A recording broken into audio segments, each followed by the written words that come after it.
qu'est-ce que j'ai morflé en tant que dépendante affective dans mes relations affectives. En fonction de mes partenaires, ça ne s'est pas joué de la même façon. Il y a des relations, il y a des personnes qui vont nous titiller plus que d'autres, qui vont réveiller ce besoin d'être rassuré, de se sentir important, importante pour l'autre, plus que d'autres. Et c'est pas seulement dans la relation amoureuse que se joue la dépendance affective. Ça dépend vraiment des personnes, de la danse que tu joues avec l'autre, en fait. C'est toi, ce que tu portes, mais ça se réveille, ça s'active, ça s'allume en fonction de la relation avec l'autre.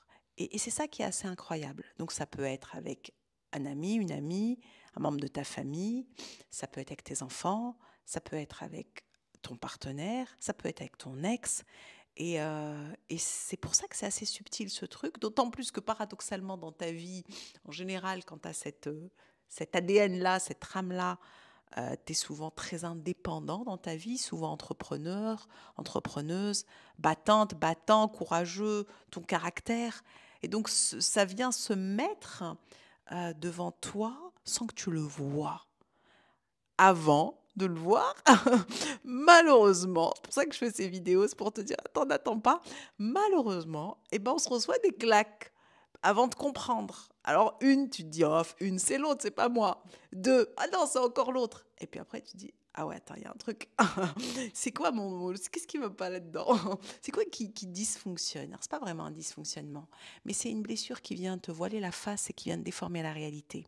Et donc, tu vas penser qu'aimer, petite forte chance, tu vas penser qu'aimer, c'est en faire des tonnes, c'est donner beaucoup, c'est prioriser les autres avant toi. Mais c'est même au boulot que ça va se passer. Moi, j'ai fini en burn-out. Je me suis complètement oubliée. Et c'est valable dans plein de domaines, mais très subtil parce que tu as l'impression que que tu es comme ça. Tu n'es pas comme ça. C'est la partie de toi blessée qui agit ainsi parce que si on ne se ment pas et si on met un peu de conscience dessus, si on va voir le boss, le patron, je suis aussi hypnothérapeute, et on me dit, attends, mais qu'est-ce qui se passe? Quelle partie de moi te fait ça? Ah, ok. La partie de toi qui fait ça, c'est celle qui a besoin d'être aimée. C'est celle qui a besoin d'être rassurée. C'est celle qui pense même inconsciemment qu'elle n'est pas digne d'être aimée, qu'elle ne mérite pas cet amour, que l'autre va préférer quelqu'un d'autre, mais dans tous les domaines, qu'elle n'est pas assez pour l'autre et qui a besoin d'être reconnue, considérée, entendue, vue pour exister à travers l'autre. C'est cette part-là de toi qui en fait des tonnes et qui pense que aimer, c'est tout donner, c'est en faire des tonnes, c'est accepter des choses qui ne sont pas acceptables, c'est étirer les limites. Sur le moment, tu t'en rends pas compte. Tu n'as pas l'impression de ne pas te respecter quand tu le fais. C'est après que tu te dis, ah ouais quand même, qu'est-ce qui m'a pris? Parce que tu es dedans. Tu as ce voile qui te masque. Et toi, tu penses que c'est de l'amour alors que souvent c'est de l'attachement. Parce que si tu enlèves imagine une corde qui te relie à l'autre, quel qu'il soit, on n'arrive plus à s'en rendre compte quand c'est un ex et que tu es en pleine souffrance de séparation. Ou quand c'est le début de relation. Tu sais, quand tu attends les messages, tu dis attends, on se voit pas. Tu te mets à dispo de l'autre. Tu vas vivre à travers l'autre. C'est juste insupportable, c'est insupportable. Alors quand tu es dans la phase romantique, moi je suis thérapeute de couple imago, quand tu es dans la phase romantique, c'est génial. Tu es là, ça te donne des ailes puissance 10 000. Parce qu'en plus, il y a de fortes chances que tu fasses partie de cette famille d'hypersensibles. Donc là, tu es là, c'est l'extase. Tu sais, c'est une addiction, ce truc. C'est une addiction, tu es en manque. Donc là, c'est l'extase, là, c'est magnifique. Et puis dès qu'il y a le moindre petit caillou, et là, pouf, ça s'arrête. Là, moi, en te le disant, j'ai mon air qui s'est arrêté, là. Je respire plus, là. T'es en apnée. Jusqu'à la prochaine attention, où tu es rassuré et tu es reparti. L'enfer, quoi. L'enfer à vivre. C'est autant dans le bonheur, quelque part, si on va appeler ça du bonheur, dans cette extase, que dans cette chute, c'est un ascenseur émotionnel, tu vois. Et c'est insupportable. Et je ne sais pas si tu en as conscience. Moi, j'ai mis du temps d'avoir conscience parce que je pensais que c'était moi. Mais ce n'est pas moi, c'était une partie de moi. C'était la petite fille à l'intérieur qui avait juste envie qu'on l'aime, quoi. Et qui faisait tout ça juste pour dire, tu sais, je suis aimable, hein. Je suis géniale, hein, je suis importante. Hein. Et donc, tu t'oublies grave, tu te perds dans la relation. tu te perds. Tu restes alors que tu n'as pas envie de rester dans certaines relations. Mais tu restes parce que tu te dis même pas. L'idée de la séparation, elle te tétanise. Et tu vas t'inventer des prétextes. Ouais, mais quand même, il y a cette possibilité, il y a ce potentiel-là. On n'a pas qui a parlé de potentiel. Une personne en face, elle est ou elle n'est pas, hein, on va pas transformer l'autre. Si on se transformait nous, ça change tout, parce que là, tu reprends les rênes.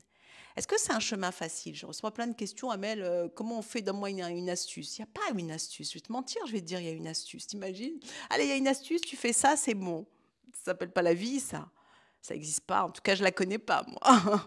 Je l'ai pas rencontrée, même en tombant en amour pour moi, en traversant tout ce que j'ai traversé dans ma vie. J'ai pas eu une astuce. J'ai eu tout un chemin, tout un parcours, et chacun a le sien. La seule chose que je peux te dire, c'est que j'ai défriché le terrain pour toi.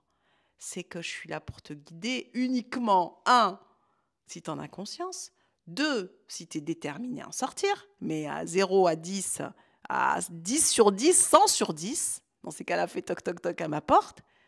Si évidemment tu ressens l'élan avec moi, parce qu'on est 100 000 thérapeutes sur cette terre, donc va choisir quelqu'un qui te correspond. Et ensuite, eh ben là, tu as ta place avec nous dans ce club DDA qui n'est pas un club en fait, c'est un club dans le sens où c'est un groupe fermé, mais ce n'est pas seulement un groupe, c'est un portail de transformation et de guérison. C'est un parcours thérapeutique où on va aller ensemble au minimum pendant 6 mois avec plein de possibilités pour toi sur ce chemin, avec moi et avec tous les autres de notre famille d'âme. Ça va être d'une puissance incroyable, il faut être prêt. Si tu es prêt à la transformation, viens. Est-ce que c'est de la magie? Non. Est-ce que ça se fait d'un coup? Non. À ton rythme, à ta vitesse.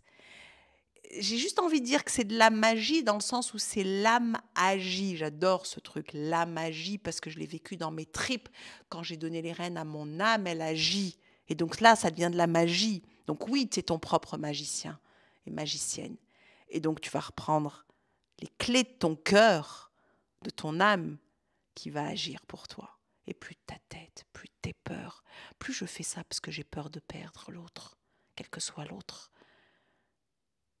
Ça fait passer de j'ai besoin d'être avec toi, en lien avec toi, à j'ai envie d'être avec toi. Ça n'a rien à voir. C'est complètement différent. Quand tu retrouves cette liberté affective, cette autonomie affective, tout comme tu l'as dans d'autres domaines de ta vie, mais tu ne l'as pas dans l'affect. Quelque part, cette santé émotionnelle, quand tu la retrouves, qu'est-ce qui se passe de différent? Déjà, tu te sens bien avec toi. T'arrêtes de te mentir.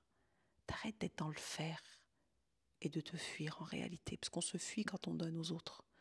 En excès, évidemment. On est des êtres de lien. Tout est une histoire de curseur, mais nous, on s'est vachement donné. Et au fond, on ne sait pas recevoir. On se sabote pour recevoir. On dit qu'on veut qu'on nous aime. Et quand l'autre nous manifeste de l'amour, on a même du mal à y croire. On se dit, attends, c'est louche ça. Qu'est-ce qui se passe derrière? Qu'est-ce qui va m'arriver? C'est trop beau pour être vrai, etc. Et donc, c'est tout ça qu'on va voir ensemble dans ce club qui ouvre ses portes. Tu peux prendre le train en route quand tu veux, mais il ouvre ses portes demain, le samedi 11 janvier à 11 heures. Après mon live sur tout ce qu'on t'a pas dit sur la dépendance affective. Le lien est dans ma bio et tu peux le voir en replay. Si tu n'es pas dispo demain à 11 heures, tu es le bienvenu, la bienvenue, à condition que tu sois déterminé à sortir de la DA. T'as ta place, que tu sois en couple, en pleine séparation, célibataire depuis longtemps, parce que tout ça, c'est des thèmes qu'on va voir ensemble. C'est l'histoire de ma vie. Et donc, on va regarder tout ça, tous ensemble, ça va être génial. Donc, à très vite, si t'en ressens l'élan. Et évidemment, il y a une offre de lancement qui est valable les premiers jours jusqu'au 19 janvier.